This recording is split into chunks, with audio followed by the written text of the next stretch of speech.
Hello guys. So இன்றைக்கி நம்ம என்ன பார்க்க போகிறோம் அப்படின்னா வாட் இஸ் அரே. ஸோ அரேங்கிறது வந்துட்டு ஒரு லீனியர் டேட்டா ஸ்ட்ரக்சர்ஸ். அதாவது நம்ம அதை ஆக்சஸ் பண்ணிக்கலாம், லீனியராக ஆக்சஸ் பண்ணிக்கலாம். ஸோ இதுதான் இதோட பேசிக்கான மீனிங். இதில் மொத்தம் 2 இம்பார்ட்டண்ட்டான பாயிண்ட் இருக்குது.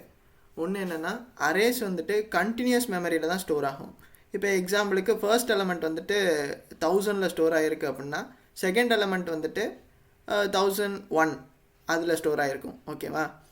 நெக்ஸ்ட், எல்லா எலமெண்ட்டுமே சேம் டேட்டா டைப்பாக தான் இருக்கணும். இது வந்துட்டு ஒரு முக்கியமான பாயிண்ட் அரேல. ஓகேவா? ஸோ இந்த அரே வந்துட்டு இப்படி தான் பிளாக்காக மெமரியில் ஸ்டோர் ஆகிருக்கும். இப்போது 20 தான் நம்மளோட ஃபர்ஸ்ட் எலமெண்ட், அண்ட் தென் 30 தான் second element, 40 third element, 50 fourth element. ஓகேவா? ஸோ இதில் மொத்தம் எத்தனை எலமெண்ட் இருக்குது? 1 2 3 4. ஸோ லென்த் வந்துட்டு நமக்கு 4. ஸோ இந்த எலமெண்ட்டை நம்ம ஆக்சஸ் பண்ணணும் அப்படின்னா நம்ம இண்டெக்ஸ் அதை யூஸ் பண்ணணும். ஓகேவா? இண்டெக்ஸ் வந்துட்டு எப்போவுமே ஸ்டார்டிங் இண்டெக்ஸ் எப்போவுமே 0வாக தான் இருக்கும். ஸோ ஸ்டார்டிங் இண்டெக்ஸ் எப்போவுமே 0வாக இருக்கும், அண்ட் எண்டிங் இண்டெக்ஸ் வந்துட்டு லென்த்தை விட ஒன்று கம்மியாக இருக்கும். இதோட லென்த் என்னது? 4. ஸோ அதோட லென்த் வந்துட்டு எண்டிங் இண்டெக்ஸ் வந்துட்டு 3. ஸோ இப்போ ஒரு வேளை லென்த் வந்துட்டு n இருந்துச்சுன்னா ஸ்டார்டிங் இண்டெக்ஸ் எப்போவுமே 0, அது நமக்கு தெரியும்.